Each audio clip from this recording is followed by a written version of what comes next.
അപ്പൊ സംവിധായകൻ രഞ്ജിത്തിനെ അറസ്റ്റ് ചെയ്ത സംഭവമാണല്ലോ ഇപ്പൊ എല്ലായിടത്തെയും ചർച്ചാ വിഷയം എന്ന് പറയുന്നത്. ഇതിനോടകം തന്നെ എല്ലാവരും ഇത് അറിഞ്ഞു കാണുമെന്ന് വിചാരിക്കുന്നു. കാരണം അത്രയും ഇത് ന്യൂസ് ചാനലുകളൊക്കെ ചർച്ച ചെയ്ത് കഴിഞ്ഞല്ലോ. ഉള്ളത് പറയാലോ, എനിക്ക് ഈ പുള്ളിക്കാരന്റെ അറസ്റ്റ് വാർത്ത കേട്ട സമയത്ത് പ്രത്യേകിച്ച് ഞെട്ടലൊന്നും തോന്നിയിട്ടില്ല എന്നുള്ളതാണ്. കാരണം ഞാൻ മനസ്സിലാക്കിയെടുത്തോളം ഇയാളുടെ ഹിസ്റ്ററിയും കാര്യങ്ങളൊന്നും അത്ര വെടുപ്പല്ല. ഒരുപാട് പെൺകുട്ടികളോട് ഇയാൾ വളരെ മോശമായി പെരുമാറിയിട്ടുണ്ട്. നമുക്ക് അതിലേക്കൊക്കെ വരാം. അതിനു മുമ്പ് ഇപ്പൊ നിലവിൽ രഞ്ജിത്തിന്റെ അറസ്റ്റിന് ആസ്പദമായിട്ടുള്ള സംഭവങ്ങൾ എന്തൊക്കെയാണെന്നുള്ളത് നമുക്ക് നോക്കാം.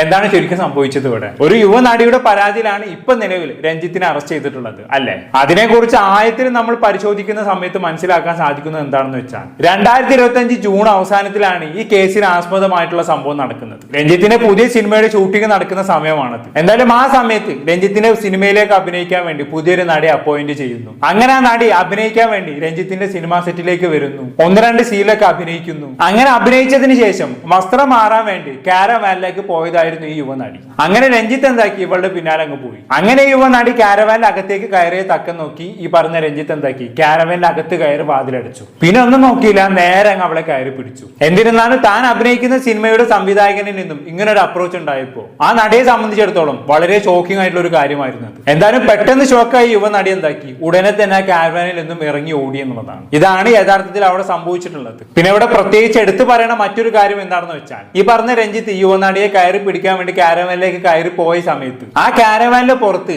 രഞ്ജിത്തിന് വേണ്ടി മറ്റൊരു നടി കാവല് നിന്ന് പോലും.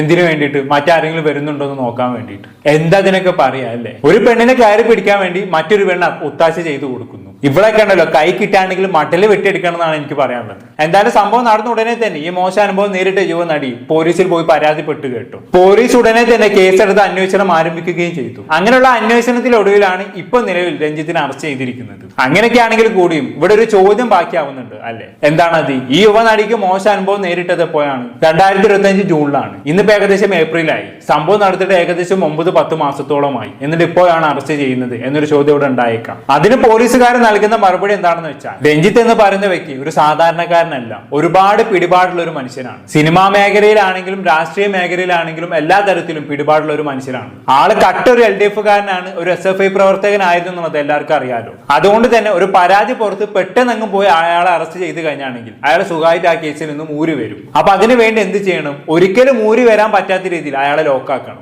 അപ്പൊ അതിനുവേണ്ടി ഒരുപാട് തെളിവുകളും മറ്റു പല കാര്യങ്ങളും ഇയാൾക്കെതിരെ ശേഖരിക്കേണ്ടതുണ്ട്. മാത്രമല്ല കഴിഞ്ഞ 6 മാസത്തോളമായി പോലീസുകാർ ഇയാളെ വിടാതെ പിന്തുടരുകയായിരുന്നു. ഇയാൾ എങ്ങോട്ട് പോകുന്നു, എന്തൊക്കെ ചെയ്യുന്നു തുടങ്ങിയ കാര്യങ്ങളൊക്കെ പോലീസ് ഇയാളെ നിരീക്ഷിക്കുന്നുണ്ടായിരുന്നു. അങ്ങനെ എല്ലാ തരത്തിലും ഇയാൾക്ക് ഊരി വരാൻ പറ്റില്ല എന്ന് ഉറപ്പ് വരുത്തിയതിനു ശേഷമാണ് പോലീസുകാർ ഇയാൾ അറസ്റ്റ് ചെയ്യുന്നത്. അതുകൊണ്ട് തന്നെയാണ് അറസ്റ്റ് ഇത്ര വൈകിയത്. എന്നാൽ ഇപ്പൊ നിലവിൽ ഇയാൾ അറസ്റ്റ് ചെയ്ത് റിമാൻഡിൽ വിട്ടിട്ടുണ്ട്. എന്നിരുന്നാലും ഇയാൾ അറസ്റ്റ് ചെയ്തതിന് പിന്നാലെ കൊച്ചി പോലീസ് കമ്മീഷണർ ഇന്നലെ മാധ്യമങ്ങളെ കണ്ട് ചില കാര്യങ്ങൾ പറഞ്ഞിട്ടുണ്ടായിരുന്നു. അതിൽ വളരെ ഇമ്പോർട്ടന്റ് ആയിട്ടുള്ള പല കാര്യങ്ങളും കമ്മീഷണർ മാധ്യമങ്ങളോട് സംസാരിക്കുന്നുണ്ട്. നമുക്ക് എന്തായാലും അന്ന് കേട്ടോക്കാം.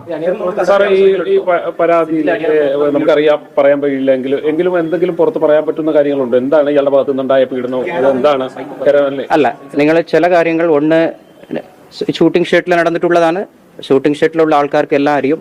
അപ്പൊ തന്നെ വിക്ടിം കരഞ്ഞുകൊണ്ട് പുറത്ത് വന്ന് അവിടെ ഉള്ള ആൾക്കാരോട് പറഞ്ഞ് അവർ തന്നെ അവരെ സമാധാനപ്പെടുത്തി വിട്ടിട്ടുള്ളതാണ്. ഇതിൽ ഒരു കാര്യം എന്താ നോക്കുമെങ്കിൽ victim was highly traumatized. Okay, so it was a shock to the victim. So അവർക്ക് ഷോക്ക് ആയതുകൊണ്ട് പിന്നെ കൗൺസിലിങ്ങും സൈക്കാട്രിക് ട്രീറ്റ്മെന്റ് ഒക്കെ പോയിട്ട് വളരെ ലേറ്റ് ആയിട്ട് ഒരു കോൺഫിഡൻഷ്യൽ വന്നപ്പോഴാണ് വന്നത്. നമുക്ക് ഇവിടെ വന്നപ്പോൾ തന്നെ വളരെ കരഞ്ഞുകൊണ്ടും അവർക്ക് ഏറ്റവും വലിയ ചാലഞ്ച് എന്തെങ്കിലും അവർ എഴുത്ത് നിൽക്കുന്നത് ഒരു വലിയ ആളാണെങ്கிறது കൊണ്ട്, നേരത്തെ ഒരു അത്തനോട് പോയിട്ടില്ല എങ്கிறது ഒരു ഇതുകൊണ്ട്, പിന്നെ അവരുടെ പ്രൈവസി ആൻഡ് കോൺഫിഡൻഷ്യാലിറ്റി. അത് അവിടുത്തെ ആഭ്യന്തര സമിതികൾ ഉണ്ടാവുമല്ലോ വർക്കിംഗ് പ്ലേസിലെ, ICCക്ക് പരാതി കൊടുത്തതായിട്ട് അറിവുണ്ടോ? അല്ല, അത് നമുക്ക് കമന്റ് ചെയ്യാൻ പറ്റില്ല. അല്ലെങ്കിൽ നമുക്ക് ഞാൻ എപ്പൊക്കെ എന്തൊക്കെ പറയുന്നുണ്ടോ, ഇത് ഈ സ്ഥലത്തിൽ നിൽക്കാൻ പോലുള്ള കേസല്ല. ഓക്കെ, ഇതൊക്കെയാണ് വിക്ടിമിനെ കുറിച്ച് സിറ്റി പോലീസ് കമ്മീഷണർ പറയുന്നത്. സംഭവം നടന്നതിന് ശേഷം കുറച്ചു കാലത്തേക്ക് ഈ പറഞ്ഞ യുവനടി ഹൈലി ട്രോമറ്റൈസ്ഡ് ആയിരുന്നു എന്നുള്ളതാണ് പറയപ്പെടുന്നത് അല്ലെ. അതിനെ ട്രീറ്റ്മെന്റ് ഒക്കെ യുവതി എടുത്തിട്ടുണ്ടായിരുന്നു. അത് പിന്നെ ട്രോമറ്റൈസ്ഡ് ആവാതിരിക്കും. ഒരു സിനിമയിലേക്ക് അഭിനയിക്കാൻ വിളിച്ചിട്ട് ആ സിനിമയിലെ സംവിധായകൻ തന്നെ കയറി പിടിക്കാന്നൊക്കെ പറഞ്ഞാൽ പറയാൻ? ആർക്കാണ് അത് ട്രോമ ഇല്ലാണ്ടാവാതെ? ഉറപ്പായും അത് ആ പെൺകുട്ടിക്ക് ഒരുപാട് മാനസിക പ്രശ്നങ്ങൾ സൃഷ്ടിക്കുമെന്നുള്ളതാണ്. ഇനി ആ പെൺകുട്ടിക്ക് മറ്റൊരു സൈറ്റിൽ അഭിനയിക്കാൻ പോകാൻ ഭയങ്കര പേടിയായിരിക്കും. ഇതേപോലെ അനുഭവം അവിടെയും ഉണ്ടാവും എന്നുള്ള നല്ല പേടിയുണ്ടാവും. എനിവേ, ഇതെല്ലാം ഈ പറയുന്ന കമ്മീഷണർ പറഞ്ഞതിന് ശേഷം മറ്റേ കാരവാനിൽ രഞ്ജിത്ത് കയറി പിടിക്കാൻ വേണ്ടി പോയ സമയത്ത് പുറത്ത് മറ്റൊരു നടിയെ കാവല് നിർത്തിയിരുന്നു എന്ന് ഞാൻ നേരത്തെ പറഞ്ഞല്ലോ. അതിനെക്കുറിച്ച് മാധ്യമങ്ങൾ ചോദിക്കുന്നുണ്ട്. അന്നേരമുള്ള പോലീസുകാരുടെ മറുപടികളൊന്ന് കേട്ടു. ഈ പരാതിയിലെ മറ്റൊരു കാര്യം പറയുന്നത്, ഇയാൾക്ക് കാരവാനിലേക്ക് മറ്റാരും വരാതിരിക്കാൻ വേണ്ടി ഒരു സ്ത്രീ പുറത്ത് കാവലിൽ നിന്നൊന്ന് പറയുന്നത് അങ്ങനെ വല്ലതൊക്കെ ഉണ്ടായിട്ടുണ്ടോ? അല്ല, അതൊക്കെ ഞങ്ങൾ ഇപ്പൊ ഒന്നും പറയില്ല. ഞങ്ങൾ എന്താ പറഞ്ഞെങ്കിലും അത് ഈ അന്വേഷണത്തെ ബാധിക്കக்கூடிയതാണ്. അതെ, അതിനെക്കുറിച്ച് പ്രത്യേകിച്ചൊന്നും ചോദിക്കരുത്. അതിനെക്കുറിച്ച് തൽക്കാലം ഞങ്ങളൊന്നും പറയില്ല എന്നൊരു ലൈനാണ് പുള്ളിക്കാരൻ. പക്ഷെ എങ്ങനെയൊക്കെ പറഞ്ഞെങ്കിൽ കൂടിയും ഒരു നടി പുറത്ത് കാവലിൽ നിന്നിട്ടുണ്ട് എന്നുള്ള കാര്യം ഇവിടെ കമ്മീഷണർ നിഷേധിക്കുന്നില്ല, അല്ലെ? ഒരു പക്ഷെ അങ്ങനെയൊന്നും സംഭവിച്ചിട്ടില്ലായിരുന്നെങ്കിൽ മാധ്യമങ്ങൾ ഇങ്ങനെ ചോദിക്കുമ്പോൾ തന്നെ കമ്മീഷണർ അതിനെതിർത്ത് സംസാരിച്ചേനെ. പക്ഷെ പുള്ളിക്കാരൻ ഇവിടെ എതിർത്തൊന്നും പറഞ്ഞിട്ടില്ല. അതിനർത്ഥം അങ്ങനെ ഒരു സംഭവം അവിടെ നടന്നിട്ടുണ്ട് എന്നുള്ളതാണ്. ഒരു നടി അവിടെ പുറത്ത് കാവൽ നിന്നിട്ടുണ്ട് എന്നുള്ളതാണ്. ഇനി അത് ആരാണെന്ന് മാത്രമേ അറിയാൻ ബാക്കിയുള്ളൂ. എനിവേ, ഇങ്ങനെയൊക്കെയാണ് കാര്യമെങ്കിൽ കൂടിയും രഞ്ജിത്ത് കയറി പിടിച്ച ആ യുവനടി ആരാണെന്നുള്ളതാണ് ഇപ്പൊ സോഷ്യൽ മീഡിയ തപ്പിക്കൊണ്ടിരിക്കുന്നത്, അല്ലെ? ഞാനും ഇതുമായി ബന്ധപ്പെട്ട് ഇന്നലെ കുറെ തപ്പി നോക്കി. പക്ഷെ എനിക്ക് പലയിടത്തും പലതാണ് കാണാൻ സാധിച്ചത്. ചിലയിടത്ത് ചിലര് പറഞ്ഞ എന്താണെന്ന് വെച്ചാണെങ്കിൽ ഈ കേസ് കൊടുത്ത യുവനടി മലയാളി നടിയല്ല എന്നുള്ളതാണ്, വേറെ ഏതോ ഭാഷയിലുള്ള നടിയാണ്. അതുപോലെ തന്നെ വേറെ ചില റിപ്പോർട്ടുകൾ പറയുന്നത് എന്താണെന്ന് വെച്ചാണെങ്കിൽ ഈ നടി മുമ്പ് മലയാളത്തിൽ 3 സിനിമയിൽ അഭിനയിച്ചിട്ടുണ്ട് എന്നുള്ളതാണ്. 3 ഫ്ലോപ്പ് പടങ്ങളാണെന്നും പറയുന്നുണ്ട്. എന്തായാലും നിലവിൽ കൃത്യമായ വിവരങ്ങൾ എവിടെയും ലഭ്യമല്ല. ഇനിയിപ്പോ ലഭ്യമായാലും നമുക്ക് ആളെ കുറിച്ച് പൂർണ്ണമായി എവിടെയും പറയാൻ പറ്റാത്ത അവസ്ഥയും കൂടിയാണ്. കാരണം അറിയാമല്ലോ, ഇത്തരം കേസുകളിലൊക്കെ വിക്ടിമിന്റെ ഡീറ്റെയിൽസ് പുറത്തു വിട്ടു കഴിഞ്ഞാണെങ്കിൽ അകത്ത് കിടക്കേണ്ടി വരും. അതുകൊണ്ട് തന്നെ വിക്ടിമിനെ കുറിച്ചുള്ള പൂർണ്ണ വിവരങ്ങൾ ലഭിച്ചാലും പുറത്തു വിടാൻ പറ്റാത്ത അവസ്ഥയാണ്. എനിവേ, അതെന്തായിക്കോട്ടെ. ഇങ്ങനെയൊക്കെ ആണെങ്കിൽ കൂടിയും വളരെ നാടകീയമായിട്ടാണ് കേട്ടോ രഞ്ജിത്തിനെ പോലീസ് അറസ്റ്റ് ചെയ്തത്. ഞാൻ വീഡിയോയുടെ തുടക്കത്തിൽ പറഞ്ഞല്ലോ, കഴിഞ്ഞ 5-6 മാസമായിട്ട് ഈ പറഞ്ഞ രഞ്ജിത്തിനെ പോലീസ് ഭയങ്കരമായിട്ട് ഫോളോ ചെയ്യുകയായിരുന്നു. അയാൾ എവിടെയൊക്കെ പോവുകയാണ്, എന്തൊക്കെ ചെയ്യുകയാണെന്ന് കൃത്യമായിട്ട് പോലീസ് നോട്ട് ചെയ്തിട്ടുണ്ടായിരുന്നു. അങ്ങനെ ഏകദേശം ഇയാൾക്കെതിരെയുള്ള തെളിവുകളൊക്കെ കിട്ടിയതിനു ശേഷം ഇയാളെ ഒറ്റയ്ക്ക് എവിടെയെങ്കിലും വെച്ച് പിടികൂടാമെന്നായിരുന്നു പോലീസിന്റെ പ്ലാൻ. അങ്ങനെ അതിനുവേണ്ടി തക്കം പാർത്ത് നിൽക്കുകയായിരുന്നു പോലീസുകാർ. അങ്ങനെ ഇരിക്കുന്നതിന്റെ അടുക്കാണ് ഇയാൾ എന്തോ തന്റെ സുഹൃത്തിന്റെ വാഹനത്തിൽ എങ്ങോട്ട് ഇടുക്കിയിലേക്ക് എങ്ങനെ പോകാൻ തയ്യാറെടുത്ത് നിൽക്കുന്നത്. അങ്ങനെ വണ്ടിയും എടുത്ത് പോകുന്നതിന്റെ ഇടക്കാണ് പോലീസുകാർ ഇയാളെ വട്ടം വെച്ച് പിടികൂടുന്നത്. പിന്നെ ഒന്ന് നോക്കിയാൽ നേരെ അറസ്റ്റ് ചെയ്ത് പോലീസ് സ്റ്റേഷനിലേക്ക് കൊണ്ടുപോയി. പക്ഷെ ഇയാൾ അറസ്റ്റ് ചെയ്ത സമയത്ത് കിട്ടിയ ഏറ്റവും വലിയ അഡ്വാൻറ്റേജ് എന്താണെന്ന് വെച്ചാണെങ്കിൽ ഇയാൾ അറസ്റ്റ് ചെയ്ത സമയത്ത് ഇയാൾ എന്താക്കിയെന്ന് അറിയോ? ഇയാൾക്ക് അറിയാവുന്ന രാഷ്ട്രീയക്കാരെ മുഴുവൻ അങ്ങ് ഫോൺ വിളിച്ച്. പക്ഷെ ഇലക്ഷൻ സമയമായതുകൊണ്ട് തന്നെ ഈ രഞ്ജിത്ത് വിളിച്ച രാഷ്ട്രീയക്കാർ ആരും തന്നെ രഞ്ജിത്തിനെ തിരിഞ്ഞു നോക്കിയില്ല എന്നുള്ളതാണ്. കാരണം എങ്കാനും രഞ്ജിത്തിനെ സഹായിച്ചു കഴിഞ്ഞാണെങ്കിൽ, അത് പുറത്തു വന്നു കഴിഞ്ഞാണെങ്കിൽ ഇവരുടെ ഇമേജിനെ ബാധിക്കല്ലോ, അത് വോട്ടിനെ വരെ സ്വാധീനിക്കും. അതുകൊണ്ട് തന്നെ ഒരു രാഷ്ട്രീയക്കാരനും ഇയാളങ്ങ് തിരിഞ്ഞു നോക്കിയില്ല. അത് പോലീസിന് ഭയങ്കര അഡ്വാൻറ്റേജ് ആയി മാറി എന്നുള്ളതാണ്. പെട്ടെന്ന് തന്നെ പോലീസുകാർ ഇയാൾ അറസ്റ്റ് ചെയ്തങ്ങ് റിമാൻഡിൽ വിട്ട്. ഇപ്പൊ ആള് റിമാൻഡിൽ കഴിയാണ്. പക്ഷെ ഇങ്ങനെയൊക്കെ ആണെങ്കിൽ കൂടി ഇയാൾ അറസ്റ്റ് ചെയ്ത് കൊണ്ടുപോകുന്ന സമയത്തുള്ള ഇയാളുടെ ആറ്റിറ്റ്യൂഡ് ഉണ്ടല്ലോ, അത് കാണേണ്ടത് തന്നെയാണ് മക്കളെ. ഒന്ന് കണ്ടുനോക്കി. കള്ളക്കേസാണോ സാറേ? എന്താ സാറേ ഇത് വ്യാജമായി അങ്ങനെ തകർക്കാൻ വേണ്ടി കൊടുത്തതാണോ? അറിയില്ല, നോക്കാം, അന്വേഷിക്കാം. അതെ, കള്ളക്കേസാണോ ഇതെന്ന് ചോദിക്കുന്ന സമയത്ത് അതേപോലും. ഇതൊക്കെ പറയുമ്പോൾ ഇയാളുടെ മുഖത്തെ ഭാവം നിങ്ങൾ ശ്രദ്ധിച്ചോ? ഒരു കൂസലും ഇല്ല എന്നുള്ളതാണ്. നീ ഒന്നും പിന്നെ എത്ര അറസ്റ്റ് ചെയ്തിട്ടും കാര്യമില്ലടാ, ഞാൻ സുഖമായിട്ട് ഊരി വരും എന്നൊരു ഭാവമാണ് ഇയാളുടെ മുഖത്തുള്ളത്, അല്ലെ? എനിവേ, അപ്പൊ ഇത്രയുമാണ് ഈ കേസിന് ആസ്പദമായിട്ടുള്ള സംഭവങ്ങൾ എന്ന് പറയുന്നത്. ഇനി നമുക്ക് രഞ്ജിത്തിന്റെ ഹിസ്റ്ററിയിലേക്ക് വരാം. ഞാൻ തുടക്കത്തിൽ പറഞ്ഞ പോലെ ഇയാളുടെ ഹിസ്റ്ററി അത്ര വെടുപ്പല്ല. ഒരുപാട് പെൺകുട്ടികളോട് ഇയാൾ വളരെ മോശമായി പെരുമാറിയിട്ടുണ്ട്. പെൺകുട്ടികളോട് മാത്രമല്ല, ട്രാൻസ്ജെൻഡേഴ്സിനോട് വരെ പെരുമാറിയിട്ടുണ്ട്. മുമ്പ് മറ്റേ പാലേരിമാരിക്കൻ സിനിമ ഷൂട്ട് ചെയ്യുന്ന സമയത്ത് ഇയാൾ ഒരു ബംഗാളി നടിയോട് വളരെ മോശമായി പെരുമാറിയിട്ടുണ്ടായിരുന്നു. അത് ഹേമ കമ്മിറ്റി പുറത്തു വന്ന പശ്ചാത്തലത്തിൽ ആ നടി രംഗത്ത് വന്ന് സംസാരിച്ചിട്ടുണ്ടായിരുന്നു. അത് നമ്മളെല്ലാവരും കണ്ടതാണ്. മാത്രവുമല്ല, അന്നൊരു ട്രാൻസ്ജെൻഡറോടും ഇയാൾ വളരെ മോശമായി പെരുമാറിയിട്ടുണ്ട്. താജ് ഹോട്ടലിലേക്ക് വിളിച്ചു വരുത്തിയിട്ട് ആ ട്രാൻസ്ജെൻഡറോട് വസ്ത്രങ്ങൾ അയക്കാൻ ആവശ്യപ്പെട്ടതൊക്കെ അന്ന് വലിയ വാർത്തയായിരുന്നു. എന്തായാലും അന്ന് അത് വാർത്തയായ സമയത്ത് ആ ട്രാൻസ്ജെൻഡർ രംഗത്ത് വന്ന് ചില കാര്യങ്ങൾ പറഞ്ഞിട്ടുണ്ടായിരുന്നു. നിങ്ങൾ എന്തായാലും അന്ന് കേട്ടു. 2012 ബാവുട്ടിയുടെ നാമത്തിൽ സിനിമയുടെ ലൊക്കേഷൻ ഞാൻ രഞ്ജിത്തിനെ കാണുന്നത്. നിനക്ക് ബാംഗ്ലൂരിലേക്ക് വരാൻ പറ്റുമെന്ന് ചോദിച്ചു. പോയപ്പം ഹോട്ടൽ താജ് ഉണ്ട് അവിടെ. ഏകദേശം ഒരു 9 o'clock 10 o'clock ആയിട്ടുണ്ടാവും ഹോട്ടലിൽ എത്താൻ വേണ്ടി പറയുകയും അവിടെ എത്തിയ സമയത്ത് പുള്ളി പറഞ്ഞു, എനിക്ക് നിന്നെ ഒന്ന് നേക്കഡ് ആയിട്ട് കാണണം, നിന്റെ അപ്പം ഞാൻ I M A boy, of course നമ്മൾ പുള്ളിയിൽ നിന്നും പ്രതീക്ഷിക്കുന്നത് ഇതൊന്നും അല്ലല്ലോ സാർ. ഞാൻ ആവശ്യപ്പെട്ടത് എനിക്ക് സിനിമയിലെ ഒരു അവസരമാണ് സാർ. പറഞ്ഞു, എനിക്ക് നിന്നെ കാണണം, എനിക്ക് മിററിൽ നിന്റെ മിററിൽ എങ്ങനെയാണ് നിന്റെ ഫേസ് ഒന്ന് കാണണം, അതുപോലെ നിന്റെ ശരീരത്തിൻ്റെ ഇത് കാണണം, സ്ട്രെച്ച് കാണണം എന്ന് പറഞ്ഞിട്ടാണ് പുള്ളി എന്നോട് ഡ്രസ്സ് കഴിക്കാൻ പറഞ്ഞത്. വേറെ എൻ്റെ കണ്ണിൽ കുറച്ച് കൺമഷി എഴുതാൻ പറഞ്ഞു. അങ്ങനെ എഴുതിയിട്ട് എന്നോട് പുള്ളി സ്ക്രീനിൽ കാണുന്ന പോലെ എന്നോട് കണ്ണാടിയിൽ നോക്കിയിട്ട് പറഞ്ഞു, വളരെ ഭംഗിയുള്ള കണ്ണാണ്. അങ്ങനെ പുള്ളി കുറേ ബട്ടറിങ് എന്നെ പ്രൈസ് ചെയ്യുന്ന പോലെ കുറേ കാര്യങ്ങൾ സംസാരിച്ചു. അദ്ദേഹം എന്നോട് ചെയ്ത കാര്യങ്ങളൊന്നും എനിക്ക് ഇവിടെ ഡിസ്ക്ലോസ് ചെയ്യാൻ പറ്റില്ല.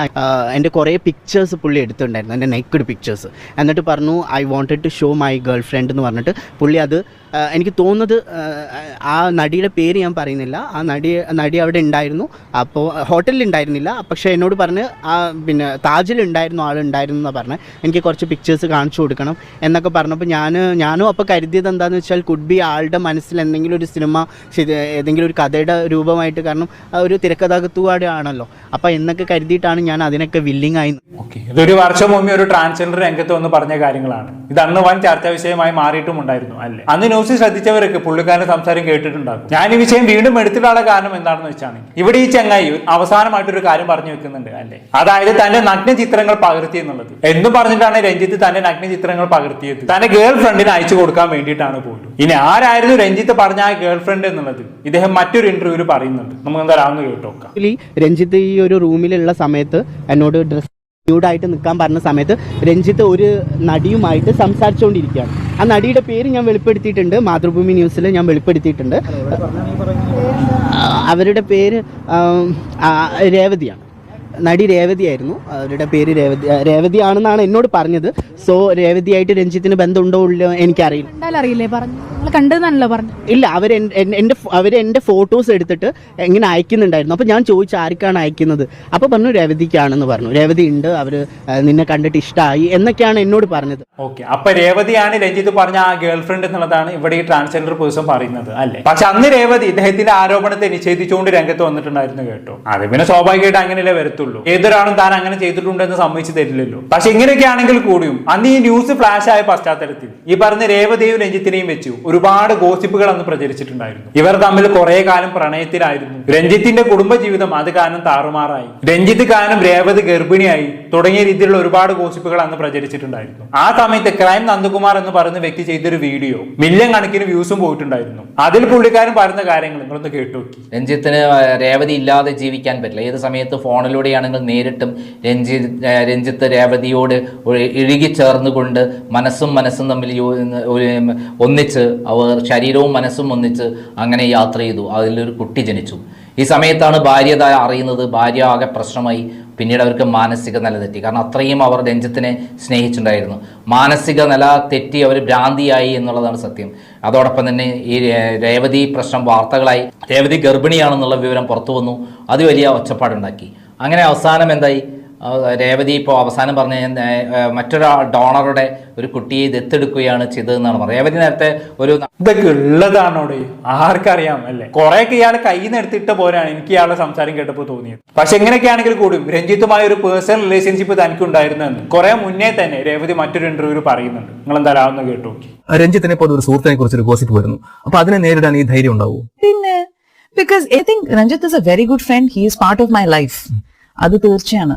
പക്ഷെ അതിനെക്കുറിച്ച് എനിക്ക് എക്സ്പ്ലെയിൻ ചെയ്യാൻ എനിക്ക് ആവശ്യം വന്നിട്ടില്ല. സൊസൈറ്റിന് വേണ്ടി എപ്പോഴും നമ്മൾ ജീവിക്കാൻ തുടങ്ങിയാൽ പിന്നെ നമുക്ക് വേണ്ടി നമ്മൾ ജീവിക്കാൻ പറ്റില്ല. എനിക്കറിയാം ഞങ്ങള് ആരാണ്, എന്റെ കുടുംബത്തിനറിയാം. എനിക്ക് വേറെ ആരോടും ഒന്നും പറയാനുള്ള എനിക്ക് ആവശ്യമില്ല. So that is my strength. Okay. ഇവിടെ രേവതി പ്രത്യേകം ഒരു കാര്യം എടുത്ത് പറയുന്നുണ്ട് അല്ലേ, he is part of my life എന്നുള്ളത്. അതായത് രഞ്ജിത്ത് രേവതിയുടെ ജീവിതത്തിന്റെ ഭാഗമായിരുന്നു പോലും. അതിലുണ്ടല്ല. എനിവേ ഞാൻ അതിലേക്കൊന്നും കൂടുതൽ ഡീപ്പായിട്ട് കടക്കുന്നില്ല. രഞ്ജിത്തുമായി ബന്ധപ്പെട്ടുള്ള കാര്യങ്ങളെ കുറിച്ച് പറയുന്നതിനിടയ്ക്കൊന്ന് സൂചിപ്പിച്ചു പോകുന്നേ ഉള്ളൂ. ഇനി രഞ്ജിത്തിനെ കുറിച്ച് കൂടുതൽ പറയാനാണെങ്കിൽ ഇയാൾ സിനിമാ സെറ്റിൽ വെച്ച് ഒരുപാട് ആളുകളോട് മോശമായി പെരുമാറിയിട്ടുണ്ട്. ഇയാൾക്കെതിരെ ഒരുപാട് കംപ്ലൈന്റുകൾ പോയിട്ടുമുണ്ട്. പക്ഷെ അതിനൊന്നും ഇന്നേ വരെ പ്രോപ്പർ ആക്ഷൻ ഉണ്ടായിട്ടില്ല എന്നുള്ളതാണ്. എന്താണ് കാരണം? ഇയാൾക്കുണ്ടായ പൊളിറ്റിക്കൽ പവർ, മസിൽ പവർ, ഇതെല്ലാം വെച്ച് ഇയാൾ ഒതുക്കി തീർത്തു എന്നുള്ളതാണ്. പക്ഷെ ഇത്തവണ ഇയാൾ പെട്ടു എന്ന് പറഞ്ഞാൽ മതിയല്ലോ. ഇത്തവണ ഇയാൾ ഊരി വരാൻ നല്ലോണം പാടുപെടുന്നുള്ളതാണ്. ഇനി ഇതിനെല്ലാം എടുക്ക് ആലപ്പി അഷ്റഫ് എന്ന് പറഞ്ഞൊരു സംവിധായകൻ ഈ പറഞ്ഞ രഞ്ജിത്തിനെതിരെ ചില കാര്യങ്ങൾ സംസാരിച്ചുകൊണ്ട് രംഗത്ത് വന്നിട്ടുണ്ടായിരുന്നു കേട്ടോ. അത് കേട്ടപ്പോണ്ടല്ലോ രഞ്ജിത്തിനെ രണ്ടെണ്ണം പൊട്ടിക്കാനാണ് എനിക്ക് തോന്നിപ്പോയത്. സംഭവം മറ്റൊന്നുമല്ല. ആറാം സിംബുരാൻ എന്ന് പറഞ്ഞ സിനിമയുടെ സെറ്റിൽ വെച്ച് ഈ പറഞ്ഞ രഞ്ജിത്ത് ഒടുവിൽ ഉണ്ണികൃഷ്ണനോട് വളരെ മോശമായി പെരുമാറിയിട്ടുണ്ടായിരുന്നു. അതിനെക്കുറിച്ച് ആലപ്പി അഷ്റഫ് പറഞ്ഞു, ഞങ്ങളൊന്ന് കേട്ടു നോക്കി. ആറാം തമ്പുരാൻ എന്ന സിനിമയുടെ ഷൂട്ടിംഗ് ലൊക്കേഷനിൽ ഏതാനും നാളുകൾ ഞാൻ ഉണ്ടായിരുന്നു. ഞാൻ അതിലൊരു ചെറിയ വേഷവും ചെയ്തിട്ടുണ്ട്. ഒരിക്കൽ നമ്മുടെ യശശരീരനായ ഒടുവിൽ ഉണ്ണികൃഷ്ണൻ അദ്ദേഹം രഞ്ജിത്തിനോട് എന്തോ ഒരു തമാശ പറഞ്ഞു. മദ്യപിച്ച് അഹങ്കാരം തലയ്ക്ക് പിടിച്ചു നിന്നിരുന്ന രഞ്ജിത്തിന് ആ തമാശ ഇഷ്ടപ്പെട്ടില്ല. അദ്ദേഹം ഉടൻ ആ വയോവൃദ്ധന്റെ ചെവിക്കല്ല് നോക്കി ഒരൊറ്റ അടിയാണ് അടിക്കുന്നത്. ആ അടി കൊണ്ട് ഒടുവിൽ ഉണ്ണികൃഷ്ണൻ കറങ്ങി നിലത്ത് വീഴുകയാണ്. നിരവധി രോഗങ്ങൾക്ക് മരുന്ന് കഴിക്കുന്ന ആരോഗ്യമില്ലാത്ത ഒടുവിൽ ഉണ്ണികൃഷ്ണൻ അദ്ദേഹത്തെ എല്ലാവരും കൂടി പിടിച്ചെഴുന്നേൽപ്പിക്കുമ്പോൾ അദ്ദേഹത്തിന്റെ കണ്ണ് കാണാൻ പറ്റാതെ നിൽക്കുന്ന അവസ്ഥയിൽ അദ്ദേഹം നിറകണ്ണുകളോടെ നിൽക്കുന്നു. അത് എല്ലാവർക്കും വലിയ ഷോക്കായി പോയി. രഞ്ജിത്തിന്റെ ഈ പ്രവൃത്തിയോട് അതിനോട് പലരും എതിർപ്പ് പ്രകടിപ്പിച്ചെങ്കിലും രഞ്ജിത്ത് അതൊന്നും മൈൻഡ് ചെയ്തില്ല. ഒടുവിൽ ഉണ്ണികൃഷ്ണൻ തനിക്കേറ്റ അടിയുടെ ആഘാതത്തിൽ അദ്ദേഹം മാനസികമായിട്ടും തകർന്നുപോയി. അദ്ദേഹത്തിന്റെ പിന്നീടുള്ള ഓരോ ദിവസങ്ങളും ഞാൻ ശ്രദ്ധിച്ചിരുന്നു, കളിയും ചിരിയും എല്ലാം മാഞ്ഞിരുന്നു. ആകെ ഒരു മ്ലാനതയിലായിരുന്നു അദ്ദേഹം ഉണ്ടായിരുന്നത്. ഈ അടിയോടൊപ്പം അദ്ദേഹത്തിന്റെ ഹൃദയവും തകർന്നുപോയി. ഒടുവിലാന്റെ കളിയും ചിരികളും എല്ലാം മാഞ്ഞു.